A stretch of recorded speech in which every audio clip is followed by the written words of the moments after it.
No, I do have permission now to transition. I see that right. So Amy says too, right? So pleasure to be here this morning. And as we think about why we're having guest speakers come in, we've talked about mindset all along. And it's kind of fun that actually we have an author whose book is around mindset specifically. And Hayk and I have, although we've met recently, actually have a tremendous amount of not only relationships, but strong aligned relationships of people in our community that I think the world of. So he has built an absolutely fantastic career with State Farm. And the manager of this region is a gentleman named Dan Sevier. Dan and I actually worked together for about 15 years, a long time ago. So I have had this history with Dan. Some of you, or all of you, hopefully remember Ron Alford. They came and spoke to us about goals. And there's a connection and mentorship involved with Ron and really that mindset. But all of that and accolades are great. When I spent time with Hayk, there were two things that really jumped out to me that I think are contextual for everybody in Park Place family, and not only our sales team and a consignment team, but I think this would, his view would transcend any department, any person that's part of our team. And in many ways, I wish we had the entire company together for a company meeting to have Hayk speak. But we have the benefit and the pleasure. One of those things is his story is inspirational, coming from overseas, being an immigrant, coming to the U.S., not knowing the language. There are people that you pass on the street, sometimes downtown Seattle or elsewhere, that he found himself in a similar position in life where you're really starting at as low as you can go, and has risen to where he is today. So that's one thing, this inspirational story, and really a change in your belief patterns that brought about a change in performance. And so the talent likely has always been there. The change of how he perceived things and how he took those challenges and what he did was just so inspiring to me that in our first meeting, after hearing his story, I just said, would you be open to speak at one of our meetings? Now, a little bit of a backstory. This book has been sitting on Dave Bingham's desk as a gift to me from Brian. And there's a note that's written in it, and you gave me that book over a year ago.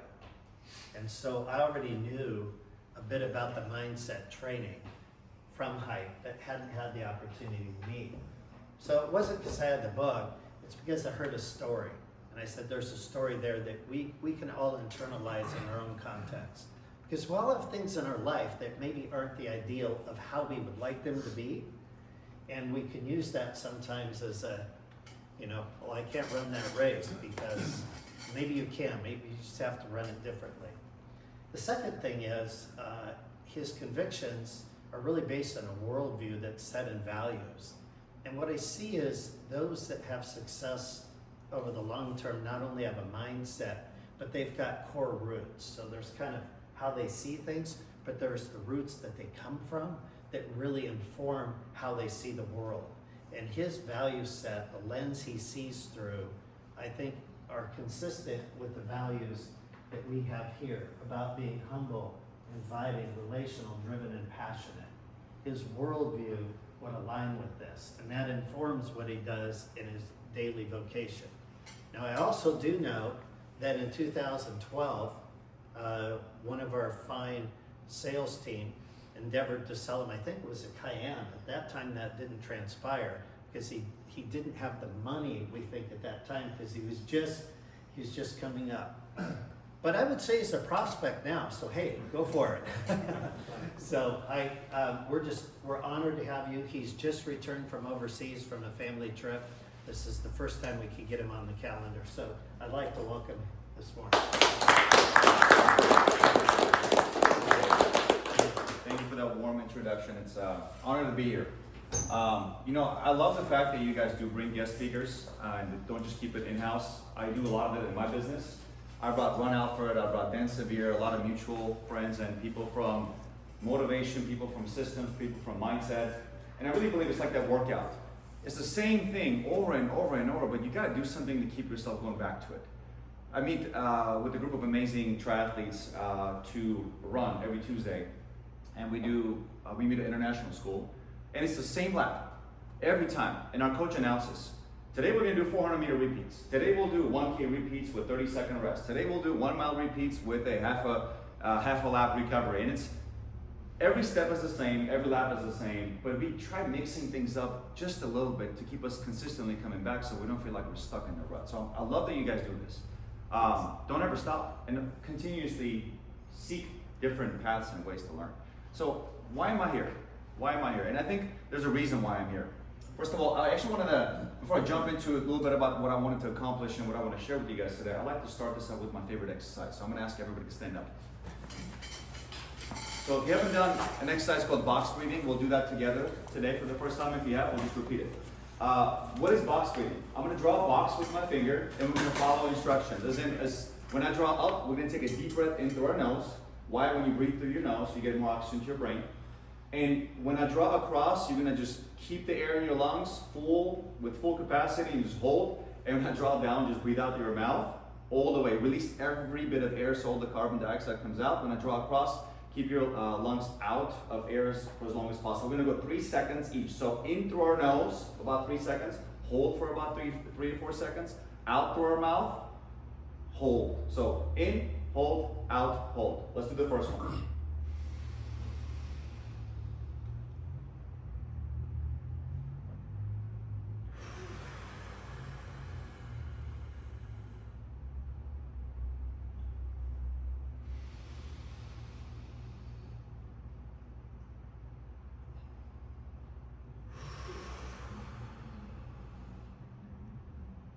Make the last one really count.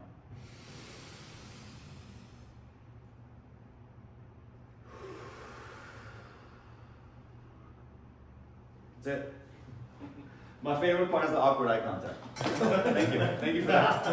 That literally helps me do better, and I think it'll help you guys do better too, because it does get people out of fight or flight. Because believe it or not, we internally have a mechanism called fight or flight mechanism. And our adrenal glands tend to confuse danger with actual events. And often the best way to actually give signals to our brain to calm down, to pay attention, to consume information, to do better at a sales meeting is to take a couple of deep breaths. Because by just telling your brain to calm down and just tell your cortisol levels to calm down, our brain doesn't listen to us, but it gathers information. And one of the best information is to calm our cortisol level, to really chill out the adrenal glands, take a couple of deep breaths. I learned that the hard way one time during a race because I tend to hyperventilate before I do Ironman races. And one of my biggest fears is getting in the water. First time I remember getting in the water, and I didn't really train to swim in open water with a bunch of people who are kicking and punching you in the face. I did most of my training in the pool. This was my first race. I get in the water, and I just hyperventilate. And I literally swim out, and I get disqualified. And the race moderator comes to me and says, "What's wrong? I know you've been training." I knew the guy. He goes, "I just never felt like I was about to die like that, so just disqualify me." He goes, "Hayk, I'll let you get back in there, take a couple of deep breaths." He's like a retired Navy SEAL. He made me do this box breathing thing, and I finished the race. So if there's one thing you get from me today, do some box breathing throughout the day. It helps. So what am I going to give you guys today? I got about 30 minutes, and the hardest part of what I'm going to share with you is to try to cram an 8-hour seminar into the next 28, 27, whatever time I have with you guys. And we can do maybe 5-10 minute Q&A afterwards. I do have a very good story that I've been very blessed with, and I really feel like that was something that happened for me. And for the longest time, that adversity that I went through, which was coming to America to pursue this American dream. By the way, one of the things that I really look up to and admire about people that are born here is how are you so motivated, especially people in sales, because you have a choice to not to, because you're born into this amazing country. I had no choice. For me, it's like figure it out or go back to your country and be no electricity, no running water, and here, if you want to live in the highest floor of a penthouse, it's more expensive, it's nicer, right? In Armenia, it's the opposite. The higher you live in the building, the higher floor, the worse it is, the cheaper it is, because there's no running elevator. Water pressure in the pipes is not strong enough to get water up there. So to get water into your home, we literally have to go down 16 stories, me and my dad carry buckets into our home. And we would get about 1 to 2 hours of working electricity. I remember when me and my friends would play outside. Literally, we would play until it gets dark. We see nothing. And at nights, we get electricity for a couple of hours. And I remember the whole neighborhood just light up. And the first thing kids would look at each other, like, and no joke, I look at Brian, I'd be like, Brian, lights! He's like, yes! And we'd just go home and watch TV for a few hours and go to sleep. So imagine that perspective. So I kind of had to come here and become successful. This is why I say I have a perspective that maybe someone who was born here doesn't. And I want to quickly maybe talk to you about that, because I think the reason why I got into the sales industry and maybe I became more successful than the average person is because I have a few things that a person who doesn't have a perspective does not. And one of the things I really want you to consider is gratitude. And for somebody who didn't speak English, I find a lot of power in words, and the word consider. And why are some people more grateful than others? I think it's a choice. It's a choice. And I learned to have a choice through events and certain lessons. And I think some of the greatest lessons in life fall into 3 categories. And this is a piece I would ask you gentlemen to write down. Do I say ladies and gentlemen? Gentlemen, old guys. Gentlemen. Gentlemen and lady. Gentlemen and lady. 3 of the most powerful lessons, and I feel like these are the things that if you can really put your mindset around observing and thinking that this is happening for you, not to you. Empty pockets, broken heart, and a black eye. You can think actually, but you can also think about psychologically, philosophically, what do these things mean to you? And there's a story that came into my life, and I had a very difficult upbringing because when I turned 13, my dad came to me and said, son, we're moving to America. And to me, I'm like this child, I'm not ready to go anywhere. And the story just kept getting worse for me. And the story was, oh, it's just me and you. And I'm a mommy's boy, by the way. I grew up with no electricity. In the winters, it's really cold. So this is the type of relationship I have with my mom. I would literally get inside of her bed, warm up her sheets, and then get out so my mom could get into bed and be like, oh, my son warmed up the sheets. And I would go do the same thing for my sister because I was the warmer kid, and I would freeze getting into my sheets. Like that's the tight family relationship I had growing up. To this day, my mom is 4'11". When she comes to my house, I put my head on her shoulder and she pets me down, and I just enjoy myself. I'm a mommy's boy. Big time. Big time. So at 13, my dad says we're going to America. And for what we thought would be a separation for maybe, I don't know, we hear stories. You go to America and you work and the rest of the family comes, you become rich and famous. Well, some of the most vital years of my life, from 13 to 20, I didn't see my mom, my brother, and my sister. For the first year in America, I remember I would cry myself to sleep almost every day, missing my mom, and my brother, and my sister. And very quickly, I started victimizing myself. This country sucks. It is not true. Because Hollywood, by the way, for us immigrants who've never known an American or never known somebody who lived in America, we don't know anything about America outside watching Hollywood videos. Rocky Balboa, Wolf of Wall Street, like, again, you just go, you work, and you become rich and famous. Again, Hollywood has done a horrible job painting the truth. As far as how to overcome the adversity, like how do you overcome the black eye? How do you overcome the empty pockets? How do you overcome the fact you just ran out of money and you have more month left at the end of the paycheck? And how do you not victimize yourself when these bad things happen, especially in sales business? Like, you don't hit the quota, like you're, oh my God, like what happens? And I remember like really, really quickly, it was very hard on me. And I don't know, and I think it's not a light switch. A lot of us are asking questions and looking for answers, but maybe for as long as it took me to become a victim, maybe that's how long it took me to become more of a winning mindset. And there was a story that came into my life. I'm gonna show you guys this analogy also by Hollywood. By the way, any superhero fans in the house? Anybody likes Marvel, DC? Superman. Superman? You like Superman? Okay. Who's the villain in Superman? Lex Luthor. Lex Luthor, right? Okay. Thank you for participation. Yep. Get a small gift on me, Vic. Oh man, look at that. Let me sign that for you. Okay. So I thought it was Gene Hackman. I guess depending on a different story, right? There's a couple of different ones, but the very common one is Lex Luthor. I want you to think about the origin story of Superman and origin story of Lex Luthor and any other heroes out there. Batman, Iron Man, there's countless amounts. Spider-Man, there's always a hero and there's a villain. Think about the origin story. Traumatic experience during childhood years, were sent away from home planet, parents were killed, some post-traumatic stress disorder thing happened. Hero is like, I'm going to become capable, kind, good, put on the cape, and save the world. Why? I don't want anybody else to experience this pain. Good person. Well, there's the villain. childhood trauma, PTSD, taken away from home planet, something bad happened, parents got killed. They were in this victimizing mentality, like I want to become powerful, put on an evil cape, go out there and make sure everybody feels my pain. They become what? A villain. But if you think about a choice that was made during an event, 2 events, 3 events, a black eye, empty pockets, and a broken heart, what choices do we make? And I think that's a filter piece where I'm sometimes struggle where my entire job is to recruit and develop salespeople. And I've been very blessed. Now I get to go speak at Fortune 50 events. Like a homeless guy who had no place to sleep with his dad for 7 years. We had struggled in America.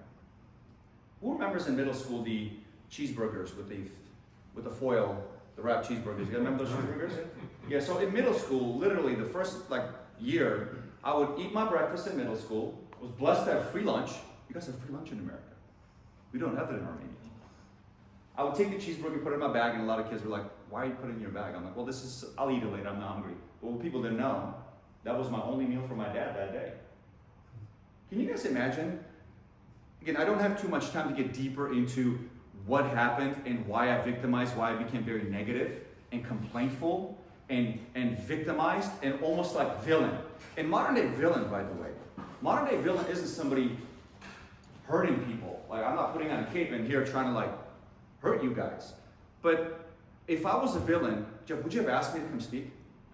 Don't think so. No. If I didn't have the numbers, do you think these Fortune 50 sales companies would ask me to go to a seminar where there's $1 billion worth of professionals ask me to get on stage and share this lesson? No. Nothing ever happens anywhere unless somebody sells something. So ideally, I have to become a certain way to have the sales numbers to be able to. And that's a piece I feel like if I'm looking for patterns as far as the hero versus villain, what did it take me to go from villain to hero? Because I did have everything in my life that a villain, real life villain would. I was broke. I was 265 pounds. I was negative, and I was not making a big difference. And trust me, nobody was asking me to go speak anything, and I had nothing worth talking about. All I had was just me and confirmation bias circle of friends. And what I mean by confirmation bias circle of friends, I had a bunch of other friends saying, economy is the problem, the president is the problem, America is the problem, the taxing system is the problem. I had 15 reasons why I am a villain. And I surrounded myself with people who are very much like me, who made me feel very good about my excuses. And my results of life were exactly the way I was putting in and I was getting out. Paycheck, it's a great reminder of the value you bring to your customers, isn't it? And I know I'm in insurance sales, but at the end of the day, sales is the same thing. It's dealing with people, it's overcoming objection, and it's serving people. And getting a lot of referrals. As Walt Disney famously once said, do something so well that people can't help but to tell others about you. And people always ask me, how do you guys write in 1 month as much insurance as most people do in a year? That is literally our number. An average agency does 100 applications a month, we're doing about 1,000. What's the difference? Am I in a specific zip code? Do I have specific leads? Do I have a better product? No, we have another agent literally 2 miles away from us, suffocating, and then here we are. I had people tell me, well, you guys are doing well because you're in Washington. I'm like, no, we for the longest time, we sucked. My team sucked. And then here's the thing I realized. We don't attract what we want. Never. In life, we attract what we are. And I was only attracting the complaintful, negative, people who are okay being around me type of people. And if I would get a winner in my business, they would leave. Why? Because they were not comfortable around me. So I had to ask myself a question, what is the problem? The problem was me. And I think, again, if there's anything I can give you guys, what I want to focus on is that I can talk a lot mindset. I also want to give you guys a little bit of a system because I've gone to a lot of seminars, I've read a lot of books to learn. I was very curious to what is it like to become successful? What is it like to have customers like me so much that they can send you more customers effortlessly, which is the idea of do something so well that people can't help but tell others about you. And like it or not, in sales, 2/3 of your business is going to be word of mouth. Doesn't matter what you're selling. So the idea is okay, if I can get 3 people a month, okay, 2/3 would be from referrals. How do I blow up to 30? How do I blow up to 300? And that's how we scaled our level from 100, 2, 3, 4, now we're doing give or take 900 to 1,000 a month. Because a lot of people now know that I have an amazing team and we're value driven and also we're using systems. And this is what I also want to give you guys today. I want to give you guys half of what I'm sharing is mindset and I want to give you some sales systems because these systems are rules. You can avoid the rules, but do you think the rules are avoiding you? You can avoid the 60-mile-an-hour speed limit on the road and go 80. I'm sorry, officer, I didn't pay attention. Is the police officer going to avoid the fact that you were going over 60? The rule is not avoiding us. I've been eating 4,000 calories every day. I'm 280 pounds. Was the rule of you shouldn't be consuming more than a few thousand, or whatever the number might be for you avoiding you? And I think that's when I started respecting rules started respecting me. And these are the financial rules and tools that we use to expand our business and go a little bit further. So I don't want to spend a little bit of time talking about something that takes me 2 hours to explain in the next 10 minutes. A couple of sales rules. Do you guys have sales rules that you throw around? Any acronyms, anything that you guys have? Maybe any volunteers to tell me if you guys have a sales rule that you throw around in your... Time is money. Time is money? Time is money. Time is money? Take Okay. it back time. And why do you like that, Ryan? I like it because it keeps you to where you're getting rid of, you're focusing on what you're supposed to be focusing, and you can waste time chit-chatting about your everyday life and things that do not relate to business. So time is money when you're at business. Talk what you need to be talking about, Yeah. not irrelevant information. Speed. Yeah. Speed matters. And actually, I mean, Gator's away, so it doesn't matter. One of the things that, one of the formulas we use is look for patterns, follow patterns, create patterns. I would ask you to write that down if you like taking notes. Look for patterns, follow patterns, create patterns. That's a really big one. So I've got literally the Michael Jordan, I've got the LeBron James, I have, who's another big name in NBA? Shaquille O'Neal, who's that? Did I hear from back there? Is that you, sir? I'm just trying to give away books. Thank you. Yeah, I'll send that forward, absolutely. So I literally have the top 3 producers in the entire country working for me that I've hired, recruited, and I have probably the best starting 5 in the insurance business. And people ask, like, where do you find them? And my answer is, there's a website. Don't write this down, by the way. AmazingEmployee.com. And I handpick them, I put them in their chair, and they do an amazing job selling 1 million policies.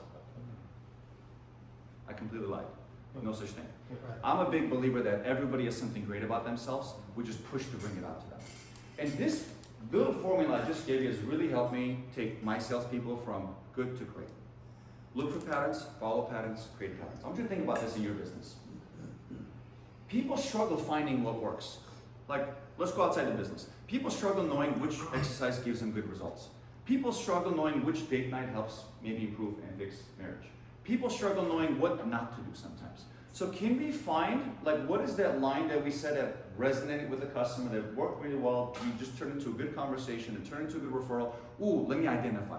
Look for a pattern. People struggle finding things that work. Follow the pattern. Write it down. This is something that I should continue to do. Create a pattern. Create a system that allows you to repeat what works for you over and over and over. What about bad habits? Any of you have bad habits in here? Everyone. Okay. What's your bad habit, sir? A little bit like what Brian said, easy to get lost in a little bit when you're not with a customer and waiting for a phone call. It's easy to get lost in the internet or other things. You know, just not being focused on who did I have that was looking for that car, who did I have that was looking for that car, and focus on work. It's easy to get distracted. It's probably the easy way to say it. It's the refocusing in between, right? Yeah. It's what do you do between the workouts? Sometimes that's what matters the most. I learned that during track. Is how well you breathe between the workouts is what's going to dictate how well you do at the next session. Because a lot of us like just not breathing correctly. And we take good deep breaths in between sessions, because I remember when we do this workout, it's 800-meter repeats, we do 20 of them. If you do not breathe properly for 30 seconds in between, you're not going to finish your next set. But if you just focus on breathing. So I don't know what the pattern there is, but I can tell you, if you look for whatever that pattern is, you just might find it. And also look for patterns of things that are not working. So that's one thing I asked, for example, a girl named Diana. The whole company's asking her to go speak with me now, because she's putting up numbers the company's never seen. And then I had another person named Jacob Barrett, same thing. Another one in Baltimore, same thing, like, how do you keep having these people? I'm like, I don't know exactly, but I feel like a lot of people have this potential. Most don't care. They have no will, or they lack the training. So I tell my team, if you have the will, I can provide the training. but which one is it? In the piece I had, Deanna, for example, at the end of each conversation asked customers for feedback. By the way, do you guys ask feedback for customers? Not enough. Not enough, yeah. You know, Sam Walton famously once said, the customer will fire you by simply just shopping somewhere else. It's quiet, you don't hear it. What they do is they give you objections, they stop responding to your texts and phone calls, and they just go buy somewhere else. They just weren't interested. Which give us another sales rule. It's the 80-10-10 rule. 80-10-10. Please write this one down. I'll go backwards on this rule. No matter how good you think you are, you can have the experience of Chris that knew 2009 was a bad year and he's seen it all, the ups and the downs. You could be the guy that knows everything in this business. There's going to be somebody who's just not going to buy from you.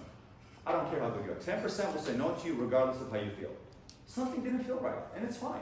4 months ago, we test drove that Z06. Yeah. I didn't like the color.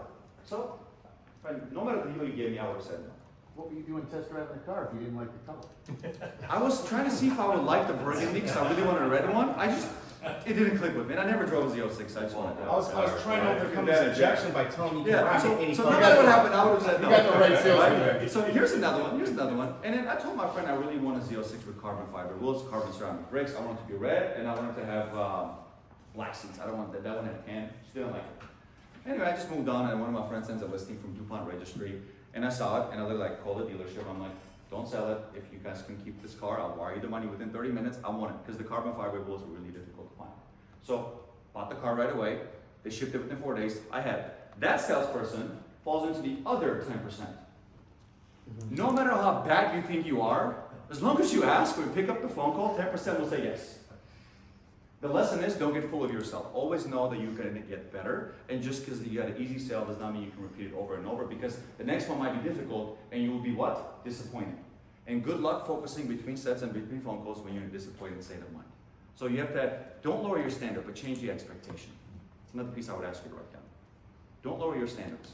Change your expectation because you will get a number. Here's another sales rule with my sales team.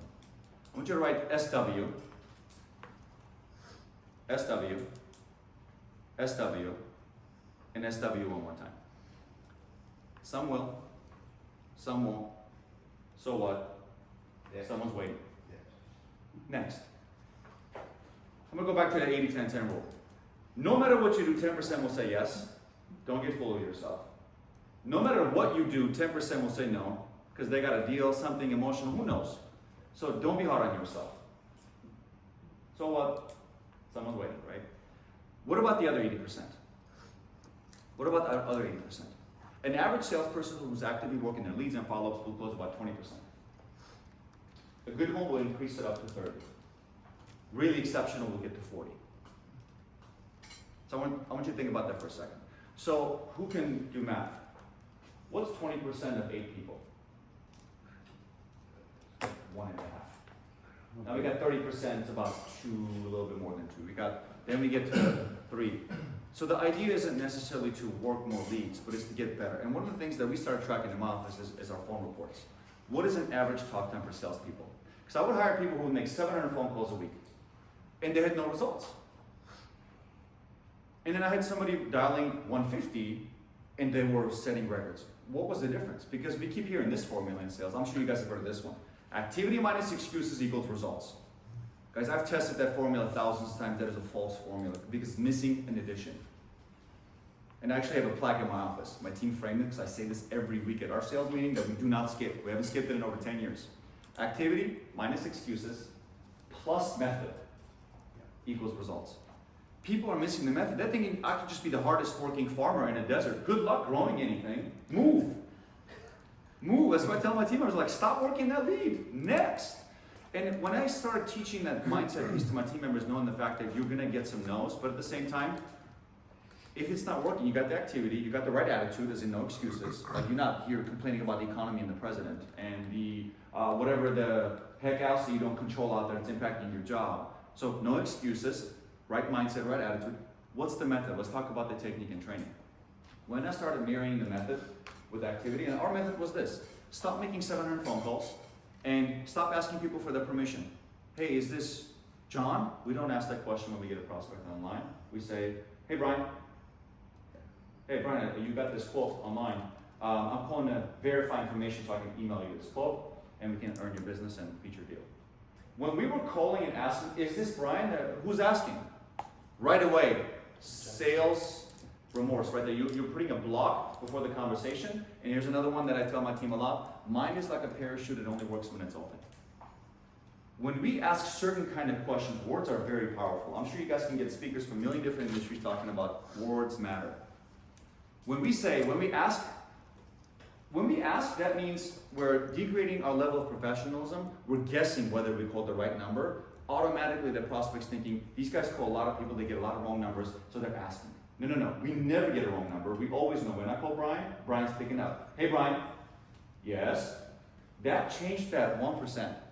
And if you think about, if you guys read a book called 212 Degrees, if not, I highly encourage you to write it down. It's a short read. It's like 30 pages. It's the idea of a locomotive train. The 211 degrees, water's hot. At what degree does the water boil? 212. And what happens at 212? At sea level. Details matter, right? 100 degrees Celsius. Water boils, and boiling water causes steam. Steam moves locomotive train, and I bet you a lot of you guys' inventory was delivered either on a train or a semi-truck. Probably train to a semi picked it up from the port, or maybe it was a large ship on the water.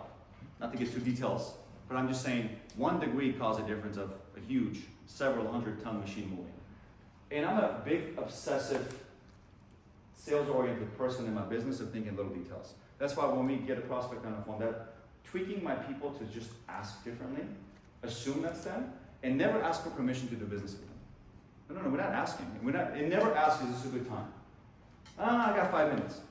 When I started training my salespeople to keep prospects online for 45 minutes, and instead of 700 or 500 calls, they were averaging about 150 a week, about 15 hours of talk time. They went from writing about 50 applications a month to 100 and plus. More than double the paycheck, same amount of work, a lot more results. So I want you to think about that 10, 80% rule. So next time you get the one that says no matter what, no, it's okay, get to the 80. Get very efficient at getting more people. And there's one other piece I want to share with you guys, and then maybe you can do a quick Q&A. I want to tell you about this, a system that I call it the referral process, but it's more of a referral culture in the system. Do you guys get much referrals? Yes. Yeah. Would you say it's the biggest driving force of your incoming traffic? I'm sure you buy lead. It's not big enough, that's for sure. So I'm the largest lead buyer in our Pac Northwest in our like 6 states.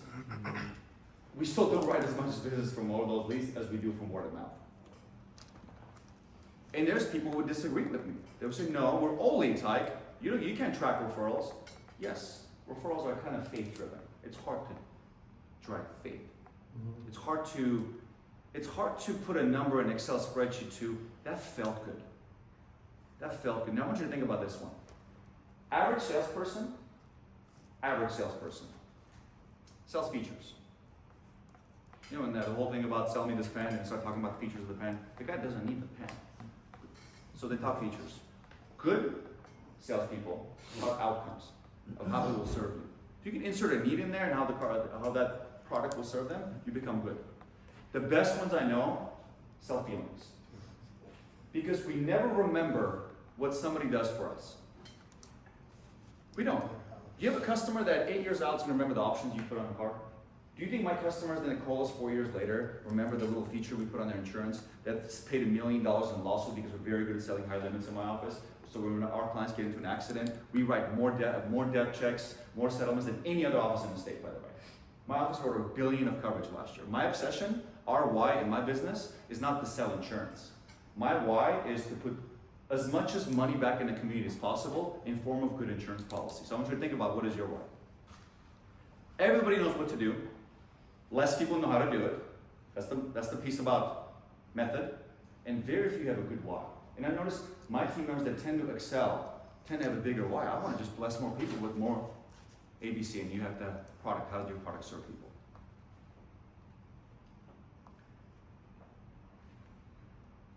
I got 1 minute. No, you can go fast. I got 1 minute. So,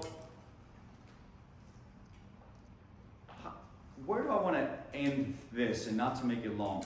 Like I said, maybe Jeff and I'll talk about part 2, and I can come in and talk about specifics as far as what are my one-on-ones like with my top salespeople, where I get them from whatever. I can't tell you how many people have come into my business where they were writing this much business, and they're like triple that within 6 months. What changed? Same zip code, same mindset piece, right? So I can come back and talk to you guys about those specific personality traits that I push, like don't be ruthless, be relentless, don't be about the money, be about serving. It's not about earning, it's about the customer, right? So I want to leave you guys this one thing that I feel like if this is one thing that got my team also to the next level, it also got me to understand why I do what I do, is this one quote. To live in fear is to live in the future. How many of you are afraid of what might happen with the economy? How many are afraid of what might happen to a 401k or your investment or the value of your whole real estate? Like just things that might go south. Any of you guys have fears, or you guys are all just like ruthless, invincible heroes over here? I'm afraid of things all the time. So to live in fear is to live in the future. To live in regret is to live in the past. Coulda, shoulda, woulda. But the past mistakes, again, the black eye, the empty pockets, and the broken heart serve as one thing, as a lesson. What do you learn from it? If you learn nothing, you just wasted an entire lesson, right? That's at least the way when I have. By the way, a lot of these things I'm saying to you, gentlemen and lady, is I'm talking to myself. These were the self-talks I had with myself when I went from victim, villain, to winning, maybe being a little bit heroic.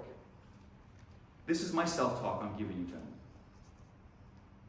To live in regret is to live in the past, to live in fear is to live in the future.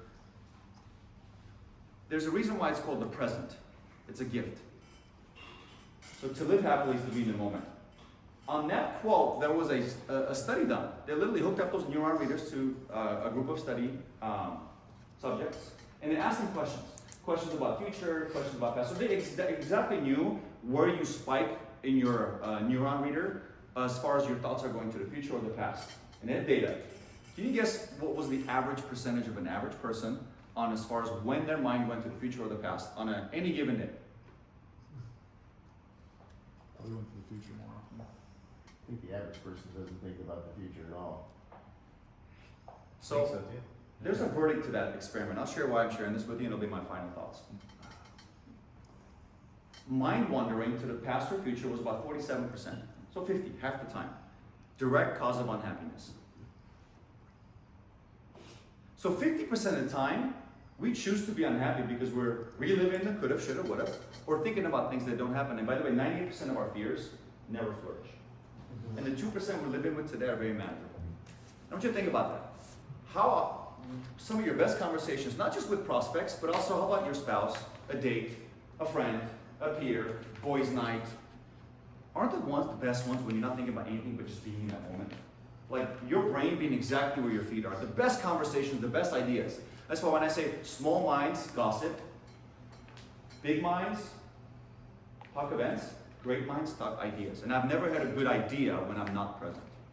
And all my best things that changed my life have come because I'm teaching myself to be present. So the last piece to that experiment where I really like reading it talked about people that were 60, 70% more present, that were way more happier, weren't the ones with the Bugatti and the Porsche and Lotus and nice cars and nice homes. They weren't.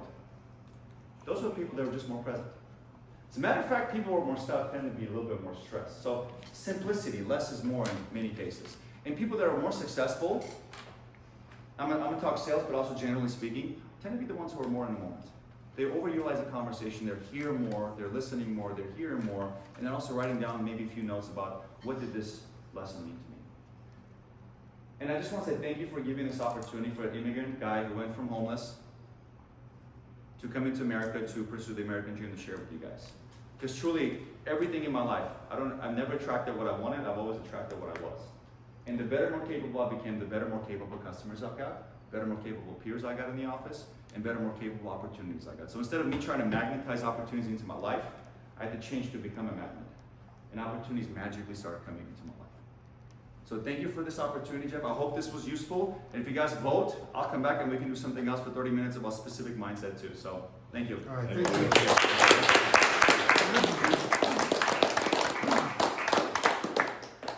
I would love to sign the books that I gave you, gentlemen. But Yes, if you guys sir. have any questions, like anything you're wondering that I shared that you want to challenge, or I think you were right on. It's running the same lap over and over, but how are you fine tuning it? Are you fine tuning your sales by running that same lap every day? Every day, are you fine tuning it to get better and better and better? So I, 6 years ago, I ran my first Ironman 70.3, and I go to my coach, and I'm like, Coach, I'm obsessed with like just, if anything is worth doing it well. What's good? He goes, well, it was like 7.5, 8 hours I did it in, finished. And he's like, 5 hours is the respectable time. 5 hours equal in running a 3-hour marathon, which is what you have to do to qualify for Boston Marathon. In Ironman, it's a 5 hour 70.3. It's kind of hard to do that here in Maple Valley because our course is not the fastest. It's not a downstream swim, you gotta swim the whole river, and then the bike course is not that fast. He goes, you have to really like, we're talking 2 years of training just to get close to 5 hours. I'm like, okay. I said, what would it take for me to be able to shave off 2 SMR? He goes, it's gonna take a couple of years. Year after that, I ran 5 hours and 2 minutes. Wow. I was very hard on myself. Trained another year, and I'm like, I'm not gonna skip a workout. Ran 4:59 and some change. That was about 2 years ago, the Maple Valley last time I did. And I'm not sharing this with you to brag. I used to be 265 pounds. Couldn't run a mile to save my life. I just finished in top 5% of an Ironman race. Same year I qualified for Boston Marathon, same year I won a Spartan race. It just things, same year like income went up, it's like interesting how that works. I started treating other part of my life more seriously, marriage got better. So I guess my urge to you is, did I get out there and start doing different things? And I think too many people, when they hit a barrier with the same, they like, I need the excitement of new. I need the excitement of change. But no, it's like, can you re-excite yourself to do the same thing over and over, guys? It was just the same workout for a freaking year. I was sick of the pool. I was sick of running. I was sick of the bike. But it's funny, like, as I got better there, my entire team got better. So you attract what you are, not what you want. And most people want exciting and the fun and a new toy, but ideally, can you repeat the same thing over and over? In sales, isn't it the same thing every day? Oh my God. At least surgeons get to like operate in different type of people once in a while, and maybe different kind of arteries they have to cut. But for us, it's like the same thing over and over. But that's the thing. Do you want to be in top 1% or be with the 99ers? At least that's what I tell my team. Good point. Can I ask you a question about your 80-10-10 Yes, sir. philosophy? So 80% are opportunities to explore, 10% will say yes no matter what, and 10% are going to say no no matter what. No matter what. What's your recommendation when you're building a team to help identify when that 10% that won't no matter what are solidified in that stance? Because I imagine, I mean, finding the objection is always super important. Yeah. And with any sale, just trying to figure out whether or not it's a logistical issue or if it's a personality. I went back to a sales rule. Again, I love these rules because when you respect rules, rules respect you. And this rule came to us from a Harvard study. I actually have a copy of the study I'm happy to share with you guys. It talked about following up on the lead. Like when you get a prospect online within the first 5 minutes, you got a 90% chance of getting them on the line. After 10 minutes, it's like goes down to like 20%. It was like really bad, so I taught my team speed. There was 4 pieces to the study. One of the pieces that I really focused with my team, I had several 1-hour-long meetings with my sales team, was the 6th touch. And the study was talking about on the first call, second call, third call. So it wasn't about working more leads. It was getting the same lead to the 6th touch. Okay. And 1 touch was the email, the text message, and the phone call. That's 1 touch, not 3. People confuse that sometimes. So as long as we had the email, phone call, text message, and we do that 6 times, and the prospect's not responding, because the Harvard study that worked like 100,000 leads of sales, like why 6th? The 6th had a 95% chance of actually closing a prospect. So if you get, so we made a rule in my office. Rule is you get to the 6th touch, prospect's not responding, you cut it short, put them on the 6-month follow-up, and start getting more leads. And when the 6-month follow-up comes, like, well, heck, now I have 1,000 6-month follow-ups. Great. That's an opportunity for me to post a job ad and hire another salesperson to work those 1,000 6-month follow-ups, because you don't have time for it because you're too busy selling 50 cars a month. I don't know what the numbers might look like in your business, but that's, for me, it's 100 a month. I just need to sell 50 cars once. That's it. Yeah, just run a marathon in 2 hours. It's 1 month. I got this. Yeah, does that answer your question? No, yeah, that's helpful because I think you know, I'm relatively new to this particular side of the industry, and so I never flush any lead. You know, I got Well, also, hundreds of people that are, you know. for us, dead. it's die or buy. Yeah. Or buy or die. If I talk to you, you seem like a good human being, we're never going to take that person off a follow-up, ever. But we're just not going to be as relentless with them after the 6th touch. But we'll put them on later follow-up. For us, it's 6 months. The reason why we use 6 months is because insurance renews every 6 months. Sure. We like to just set it, if we know the renewal date, we'll put it around like a month before renewal date. If not, we'll just put 6 months. Because that's your Why? potential sales cycle. Why? Because 6 months later, if my salesperson has the opportunity to call them and say, hey, it's been 6 months, usually policies renew every 6 months, we want to check in with you, right? But we talk to them. But if there was no phone, no voicemail, doesn't sound like that person exists, I mean, 1 or 2, we're done. Okay. But if I talk to you, it's going to be 6 touches. And we're never going to stop calling. And again, if you have too many follow-ups, but you're doing a good job, then I'm going to post for another position because now we have all these prospects to call and you don't have the capacity to do an amazing job selling. Now, if you're not doing an amazing job selling, I'm going to ask you to go back to your follow-ups because now we need you to call these people 6 times each again, Sure. right? Makes sense. That is such a true statement too. From my experience, it's how it is. And I always say the money's in the follow-up.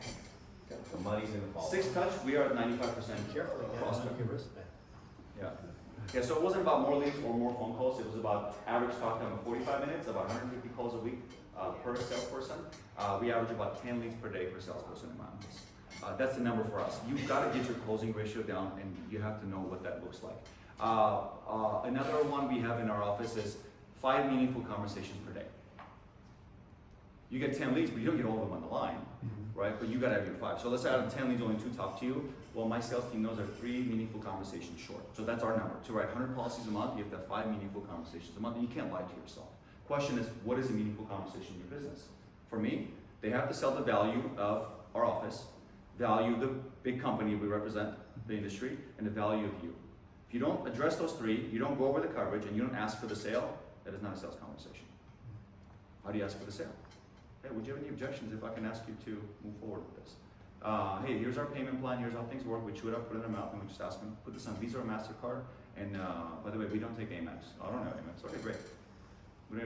We almost like stop asking for the sale. And the value, I think a value statement is very powerful. Do you guys have a value statement of why people should do business with Parkways? I'll tell you my value statement. What's your name? Jacob. Jacob. One of the reasons why a lot of people choose our local office over anybody else, matter of fact, we're the #1 team in the entire state, is because we've got a thing called best practices in our office. I always tell our clients to give me feedback because we look for patterns within everybody we talk to. And if I ask you, like, what do you think I did well?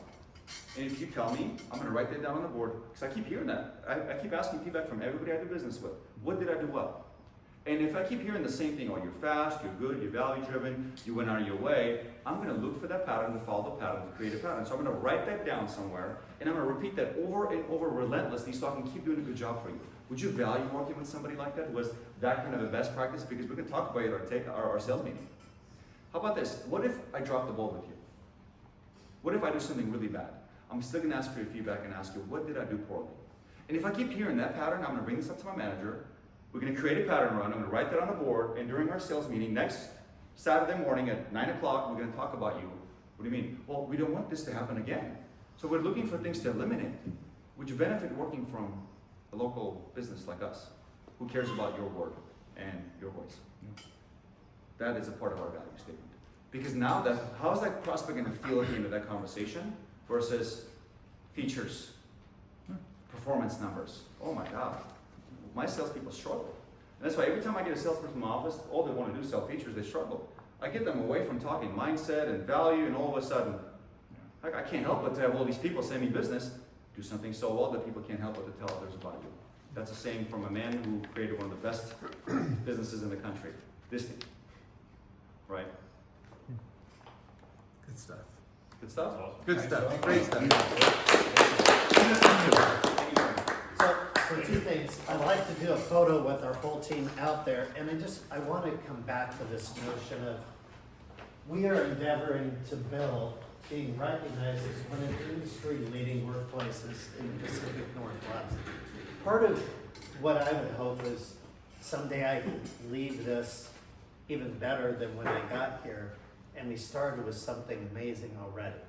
It was amazing when we came here, and I want to leave it better. And I think you know about the product very, very well.